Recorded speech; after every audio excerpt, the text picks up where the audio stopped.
지역 맞춤 부동산 세미나 우리 동네 맛동산 자세한 내용은 영상 하단의 링크 혹은 3프로 앱을 통해서 확인하세요.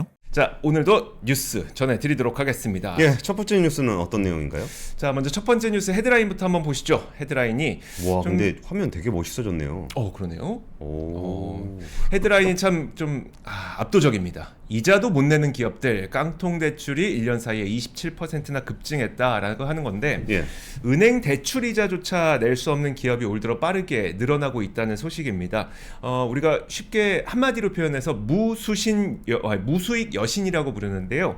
1년 사이에 이게 급증했다는 거고. 그러니까 은행 입장에서. 그렇죠. 은행 입장에서 대출을 해줬는데 수익이 원금도 못 갚고 이자도 못 갚으니까 은행 입장에서는 무수익 자산. 그렇죠. 예. 그래서 무수익 여신이라고 부르는데 은행에게 수익을 가져다 주지 않는 채권을 말합니다. 그래서 앞서 설명해 주신 것처럼 기업들이 원금도 못 갚고 이자도 내지 못하는 그런 채권들을 말하는 거고요. 자, 그런데 이제 이 무수익 여신이 지난 9개월 사이에 거의 28% 정도 훌쩍 뛰어서 3조 원대 중반까지 뛰어 올랐다고 합니다. 제가 화면을 하나 준비했는데 함께 보시면요. 이게 기업의 무수익 여신과 가계의 무수익 여신이 나눠져 있는데요. 이 총액을 합쳐보면 지난 2022년 말까지만 하더라도 이 무수익 여신의 총액 규모가 2조 7,900억 원 규모였었거든요. 그런데 이게 올해가 다 끝난 게 아니잖아요. 1, 2, 3분기, 그러니까 3분기까지 3개 분기만 종합했는데도 3조 5,700억 원 정도로 큰 폭으로 늘어난 것을 볼 수가 있습니다. 그만큼 요즘에 무수익 여신 증가세가 가파르게 올라가고 있다는 거는 고금리의 경기 부진까지 겹치면서 뭐 기업들의 부도나 대출 연체 이런 것들이 좀 급증하고 있다는 걸 의미하고요. 자, 금융권 가운데 이제 5대 시중은행의 무수익 여신 규모를 제가 이렇게 보여드리고 있는 건데요. 지금 전체 대출 채권 가운데 무수익 여신이 차지하는 비중이 있을 거잖아요. 은행들도 뭐 내가 뭐 100만큼의 대출을 해줬는데 그러면 그 중에서 무수익 여신이 몇 퍼센트냐? 이게 기존까지만 하더라도 한 0.15% 내지는 뭐 0.18% 이 정도에서 0.2% 이하인 경우들이 굉장히 많았었는데 이번에 보니까 하나농협은행이 0.23%, 신한은행이 0.22%, 국민우리은행도 0.21% 이렇게 모두 0.2%를 넘어섰습니다. 이 2배 가까이. 두 배까지는 안 되지만 예. 그래도 꽤 빠르게 늘어나고 있는 거죠. 그러다 보니까 그 중에서도 가계에서 늘어나는 것도 있을 거고 기업에서 늘어나는 것도 있잖아요. 근데 예. 가계의 무수익 여신은 그렇게 크게 늘어나지 않았다고 합니다. 않았습니다. 표 다시 한번 보실게요. 가계에서는 어느 정도 늘었는지 보면 한 2,800억 원 정도가 늘었습니다. 그런데 기업의 무수익 여신은 거의 5천억 원 가까이 늘었습니다. 와. 보이시죠? 예. 굉장히 빠르게 늘고 있어서 이자조차 낼 수 없을 정도로 기업 상황이 급속도로 이렇게 안 좋아지고 있는 게 수치로 좀 확인이 되고 있는 거고요. 이게 좀 다른 수치에서도 나타나고 있는데 법원 통계 월보에 따르면 전국 법원이 접수한 법인 파산 사건이 올 3, 4분기에 전년 동기보다 64.4% 급증했다고 합니다. 와. 그리고 또 한국은행이 지난 3분기 말 누적 전국 어음 부도액이 지난해 같은 기간보다 214% 급증했다고 합니다. 야. 그러니까 사실 우리가 기업의 파산 소식이라든지 이런 것들을 뉴스에 대대적인 보도를 지금 보고 있지 않은 상태잖아요. 그러다 보니까 괜찮나 싶겠지만 실질적으로 파산하거나 지금 어음이 부도나고 있는 기업들이 굉장히 빠르게 늘어나고 있기 때문에 사실 좀 면밀하게 우리는 이런 부분들을 챙겨봐야 될 것 같습니다. 그러니까 우리가 보통 뉴스에서 이런 걸 접하게 될 때는 보통 대기업, 네. 큰 기업들이 망할 때 정도가 이슈가 좀 돼요. 네. 근데 사실 거의 모든죠. 거의 한 99%의 기업은 그런 기업들이 아니잖아요. 네. 그러다 보니까 우리는 이렇게 통계로 확인할 수밖에 없게 되는데 오늘 김주영 금융위원장하고 이벽형원 금감원장이 이제 금융위원회 금감원 금융지주회사 간담회가 있었어요. 네. 근데 이 자리에서 그 금융회사의 건전성을 해치지 않는 범위 내에서 코로나 종료 이후 높아진 이자 부담 증가분의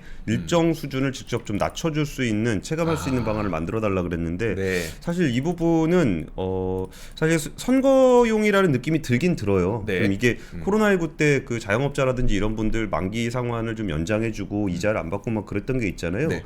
근데 그때 그거를 계속적으로 연장을 해왔어요. 근데 저는 그 전에 한번 끊었어야 된다고 생각은 하는데 그게 정부에서는 그거 끊었다가 망하면은 좀 잡음이 그렇죠. 좀 생기니까 네. 이걸 미루다 지금까지 온 것 같습니다. 근데 여기서 이제 골목 상권과 이제 그 동네의 상권 붕괴가 좀 우려되는 상황이다라고 얘기를 좀 하고 있어요. 그래서 여기서 은행이 좀 이익을 그동안 많이 봤으니까 조금 좀 배려를 좀 했으면 좋겠다라는 얘기인데 네. 사실 이게 되게 어렵습니다. 배려라는 게 뭐 누구는 해주고 누구는 안 해주고 뭐 그럼 다 그러기도 해주자니 클 수도 있는 겁니까? 다 해주면은 은행의 건전성을 훼손하게 되는 네. 일이 생기는 거잖아요. 근데 금리가 올라간 부분이 결국은 영향을 미칩니다. 그러니까 단기에 봤을 때 뭐 금리 높아도 별일 없는데라고 하겠지만 이게 제일 아래 약한 고리부터 네. 좀 약한 기업들부터 무너지고 개인들은 그래도 좀 오래 갚아요. 어차피 자기 생계가 걸린 문제이기 때문에 어떻게든 갚아서 또 다 담보 잡혀 있잖아요. 그렇죠. 그러면 네. 뭐 건물 내놓고 집 내놓고 해야 되는데 그런 부분들이 내년에는 조금 더 크게 좀 우리가 체감하게 되지 않을까 싶은 네. 생각이 좀 듭니다. 그렇습니다. 그래서 두 번째 뉴스는 내년도 전망에 대해서 준비를 했어요. 그 산업연구원에서 2024년 경제산업 전망 보고서를 냈습니다. 일단 반도체 조선은 좀 맑음, 2차 전지 석유전력은 흐림 이렇게 나왔다는데 네. 그 내년 우리나라 경제 성장률을 2%로 전망을 했습니다. 근데 2%면은 좀 낮은 수준이에요. 네. 한국개발연구원이 한 2.2%, 한국은행이 2.2% 정도 보고 있는데 사실 2.2%도 이전에 KDI도 2.3에서 내려온 거고 네. 한국은행도 2.4에서 내려온 거라 뒤로 발표하는 전망 기관별로 점점 낮아지고 있어요. 근데 그 이유는 뭐 누구나 좀 전에 얘기 같이 나눴던 것처럼 고금리와 높은 가계부채로 인해서 의자 부담이 확대되고 금융부분과 지정학적 불확실성 증대로 인해서 자산 가치가 하락할 가능성이 있다. 그러니까 지금 당장 이자를 내야 되는 부담이 커지는 것도 있고 내 자산 가치, 뭐 주식이라든지 부동산 가격이 떨어지게 되면은 네. 또 이게 또 실질적인 부의 효과를 좀 주잖아요. 그렇죠. 그러다 보니까 이게 경제 성장률을 좀 제약을 좀 하게 될 것 같다라고 얘기를 하고 있어요. 그리고 이제 부문별로 보면은 설비 투자 같은 경우는 자동차하고 반도체 쪽에서 네. 좀 괜찮은 업황이 좀 나타나면서 2.1% 소폭 증가할 것으로 예상이 되는데 건설 투자 부문에서 여기서 정부의 그 SOC 예산과 토목건설 수주 증가 예상에도 불구하고 미분양 증가, 신규 인허가 착공, 건설 수주액 등 선행 지표가 부진을 보이고 있어서 올해와 비교해서 0.2% 감소할 거라고 보고 있는 겁니다. 이 얘기는 뭐냐면은 뭔가 정부에서 예산으로 쓰는 부분들에 대한 토목공사는 진행이 될 건데 네. 민간에서 분양을 해야 되는 부분들에 대한 부분들이 자신이 없다는 거예요. 네. 그래서 좀 감소할 것으로 예상을 좀 하고 있고요. 수출 같은 경우는 우리가 예상하는 대로 반도체와 자동차는 올해에 이어서 좀 견조할 것으로 예상을 좀 하고 있는데 반도체도 이제 업황 개선에 대해서 기대를 좀 하고 있습니다. 그러면서 수출은 이제 기저 효과가 있어서 5.6% 증가할 것으로 예상을 했고 수입은 0.7% 감소하면서 256억 달러 규모의 흑자를 예상했습니다. 그러니까 수출은 흑자인데 네. 이게 워낙 기저 효과가 좀 크고 내수 쪽은 좀 안 좋을 거라고 보고 있어요. 그럼 여기서 제가 조금 이거는 참고 삼아서 좀 보여드리고 싶은 게 유가라든지 네. 환율을 얼마로 예상했을까? 그러게요. 네, 그것들을 한번 같이 보시죠. 네. 그러니까 이거는 직접 예상을 했다라기보다 이제 다른 기관들의 어떤 평균치 정도를 했을 것 같아요. 네. 여기서 출처를 정확하게 보여주고 있지는 않은데 화면 같이 보시면은 그 유가 같은 경우는 이제 83달러. 그러니까 지금이 한 72달러 정도 되잖아요. 한 76달러까지 올랐습니다. 네, 조금 그만에. 올라갔죠. 네. 그리고 이게 내년도 연간으로 83달러 정도를 예상하고 있으니까 조금 지금보다는 유가가 좀 올라갈 것으로 네. 예상을 좀 하고 있는 것 같고요. 원달러 환율은 연간으로 1288원이면 하반기로 갈수록 내려가는 모양새잖아요. 네. 그러면은 이제 달러 쪽은 원이 조금 더 강할, 달러가 조금 더 약해질 거라고 보고 있는 것 같아요. 네. 그리고 이제 원이 저렇게 강화하고 달러가 좀 약하면은 사실 이거 보면서 저 든 생각이 요새 그 엔화 투자하시는 분들 많잖아요. 네. 그런 분들은 좀 괜찮지 않을까라는 그쵸, 네. 생각. 원엔 환율로 보게 되면은 네. 원이 달러보다 강하고 달러보다 엔화가 약하면 그렇죠. 그럼 거기서 좀 더 강해진다 그러면은 이제 꽤 수익을 볼 수 있는 볼 거죠. 수도 있는 것 네. 같아요.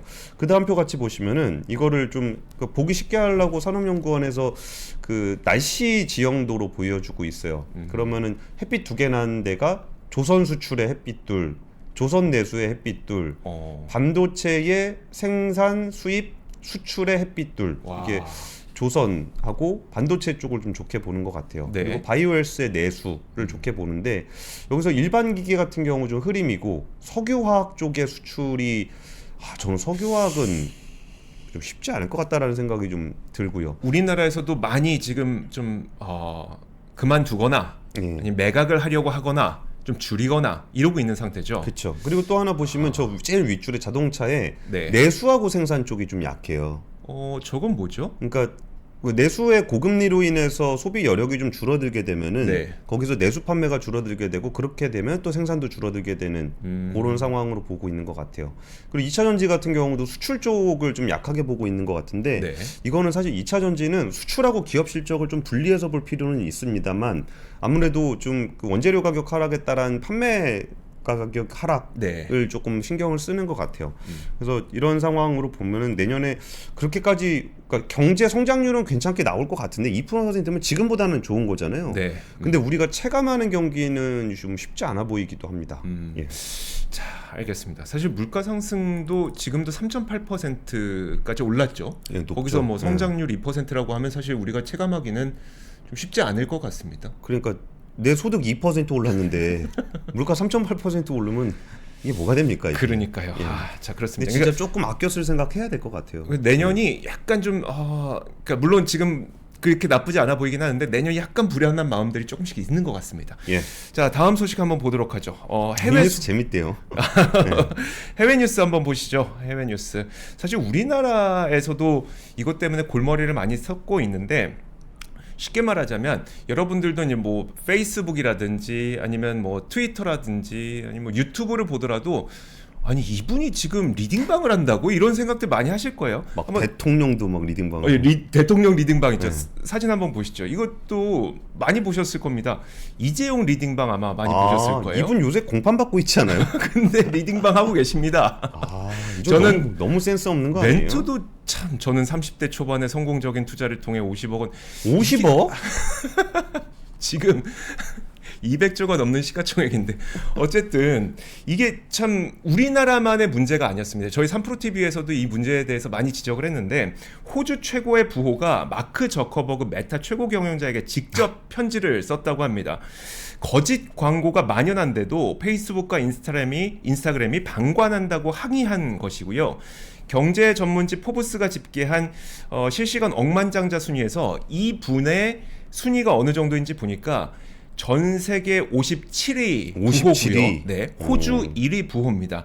이분의 성함이 지나 라인하트 회장인데요. 호주 자원개발 기업의 헨콕의 회장입니다. 아, 행콕. 네, 아십니까? 엄청 무시하죠. 그러니까 세계 57위, 호주 1위 이 정도 분까지 거짓 광고가 만연하다 나를 사칭하고 있다고 메타 저커버그 회장에게, 그러니까 메타 저커버그에게 편지를 쓴 겁니다.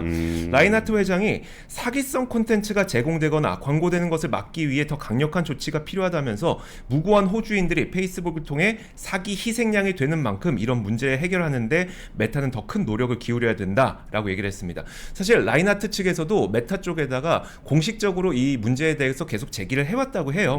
하지만 메타 측에 아무런 응답이 없자 라인하트 회장이 야 내가 나서는데 라고 하면서 직접 항의 편지를 작성한 건데 아직 저커버그로부터 답장받지 못한 것으로 전해졌고요. 저커버그 요새 다쳤다 그러지 않았어요? 그렇죠. 주짓수 하다가. 맞아요. 예. 부상 있었죠. 근데 부상 있다고 해서 이거 편지 본인이 씁니까? 근데 메타 네. 같은 경우는 예전에 그 멕시코 마약 카르텔 그 건도 있었죠. 저기 조직원 모집하는 거 그리고 뭐 이슬람 네, ISIS에서 조직원 모집하는 거 그런 거 다 광고 내줬다가 욕 바가지로 먹었었는데. 그러니까요. 사실 이게 우리는 플랫폼 기업이니까 거기에서 무슨 말을 하던 이게 그 표현의 자유와도 좀 상충되는 부분이 있잖아요. 근데 저는 이거 하면 할 수 있을 것 같은 게 네. 최근에 제가 이제 저 리딩방 문자 진짜 많이 받거든요. 네. 제가 주기적으로 리딩방에 들어가요. 뭐 하는지 보려고. 네. 근데 요즘에 문자 많이 오는 게 카카오 오픈 채팅방 정책이 변경됐다. 정책 변경돼 가지고 그 텔레그램으로 옮겨간다라는 연락을 굉장히 많이 받아요. 저도 받았습니다. 근데 그게 최근에 이제 김범수 전 의장 센터장이 좀 수사를 받게 되면서 뭔가 대대적으로 뭐 한다 그러잖아요. 네. 그러면서 많이 이렇게 옮겨오는 듯한 모습을 보이거든요. 근데 예전에 그 한화증권 주진영 전 사장이 그 실제로 자기가 도용되고서 경찰에 가서 신고하는 그 내용도 보는데 맞아요. 와 진짜 고구마. 그러니까요. 그렇게까지 안 해주냐. 그러니까요. 이걸 본인이 증명하라고 그랬었나요?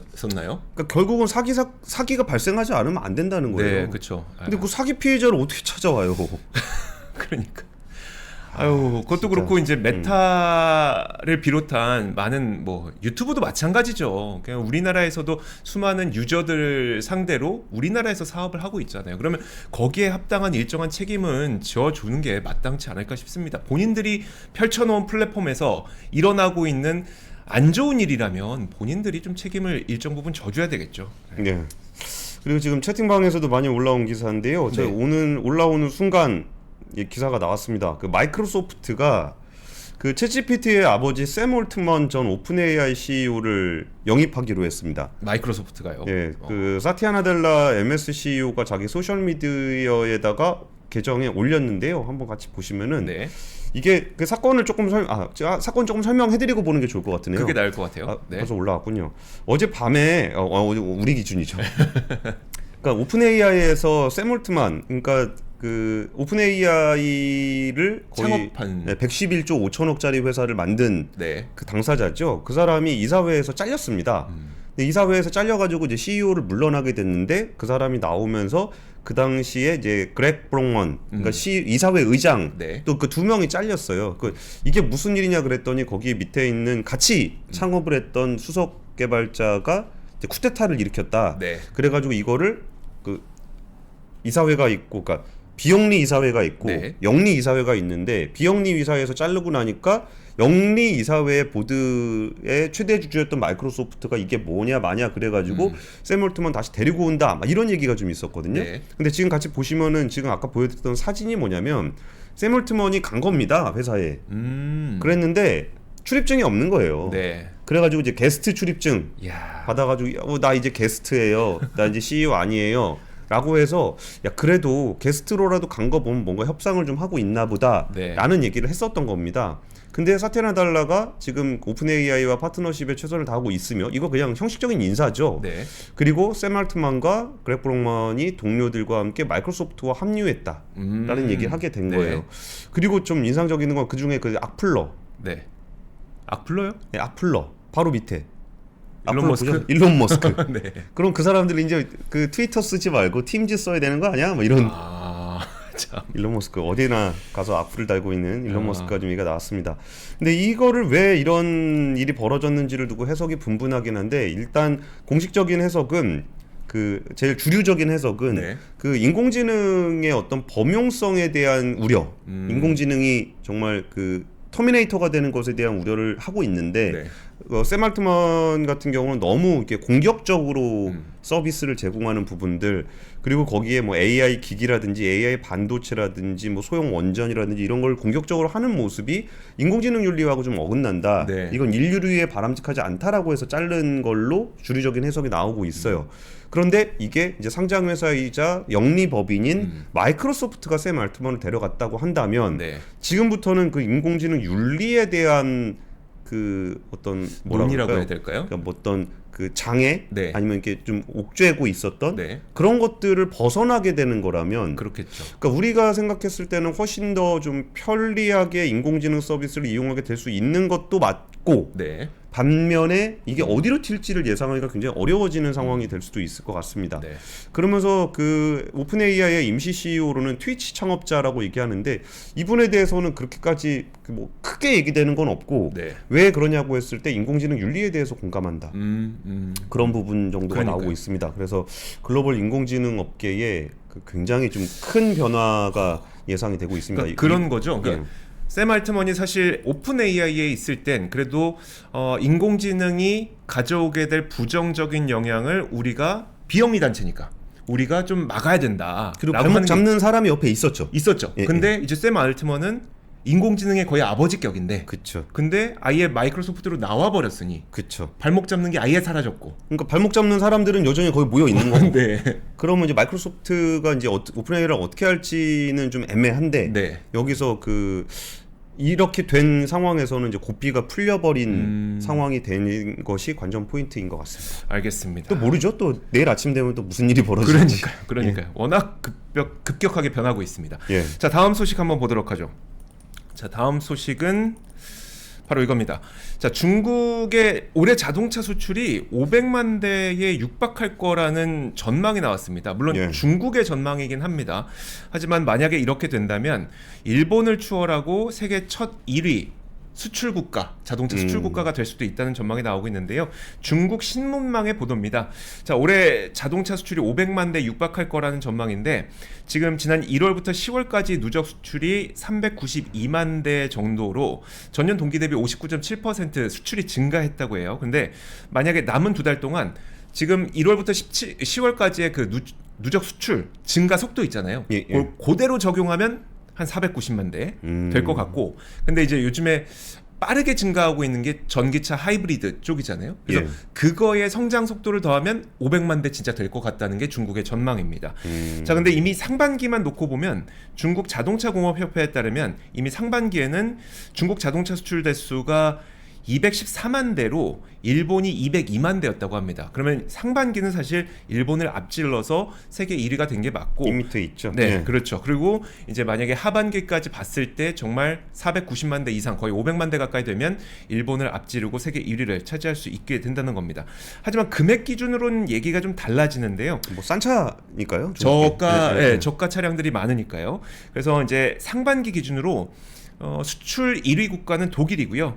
이 독일은 한 130조 원 정도. 그리고 또 비싼 차 파니까 독일은 그쵸.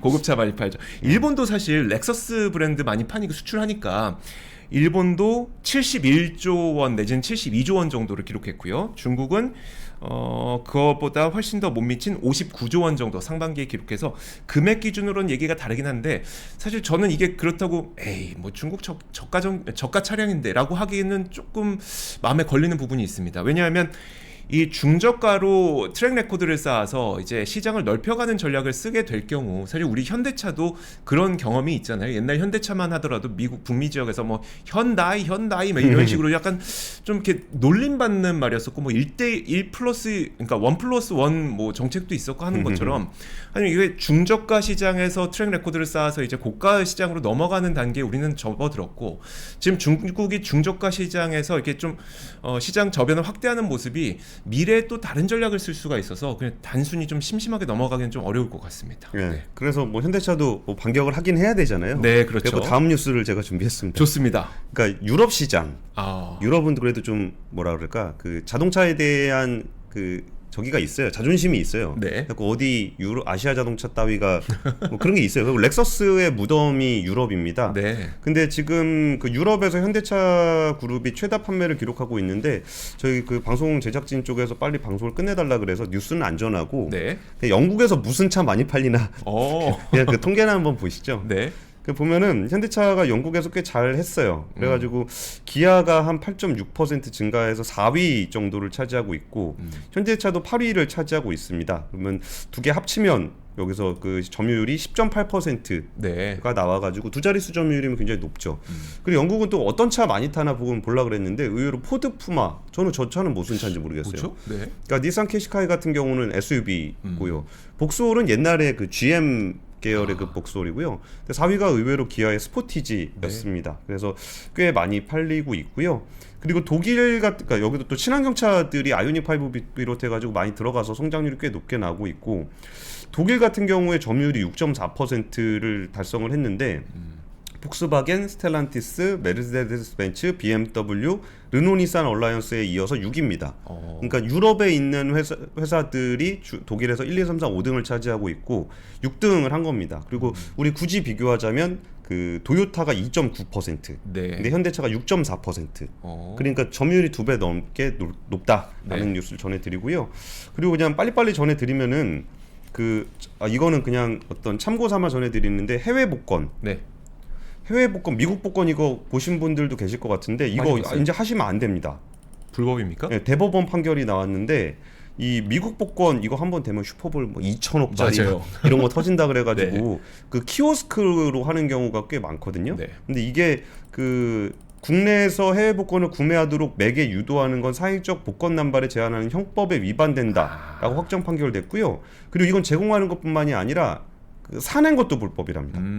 그래가지고 이거 사는 것도 위법이니까 이 부분에 대해서 좀 이제 우리가 이거 되게 많아요. 전국적으로 맞아요. 키오스크가 네. 돼가지고 이렇게 눌러서 하는 거가 되게 많이 나왔는데 이 부분도 이제 각별한 주의가 필요해 보입니다. 네, 그럼 알겠습니다. 여기서 끝내야 되는 거죠? 자, 여기서 끝내야 될 것 같습니다. 예. 자, 오늘 3프로 뉴스룸은 여기까지였습니다. 내일 오겠습니다. 고맙습니다. 감사합니다. 외환위기 오는 거 아니에요? 금융위기 오는 거 아니에요? 이런 질문들을 좀 굉장히 많이 받았었습니다. 탐욕이 되게 강했을 때 위험자산으로서의 극단적인 쏠림이 나타나고 공포감이 극에 달했을 때 안전자산으로서의 극단적인 쏠림이 나타나거든요. 과거의 일이 미래에 똑같이 일어난다 이건 아니지만 그때 당시에 위기 상황에서는 어떤 공통점들이 있었는지를 보면서 우리가 대비를 하는 방법도 고민해 볼 수 있고요. 과거를 제대로 이해하는 순간 위기의 실체가 드러납니다. 오건영의 현실 경제 이야기를 서점에서 만나보세요.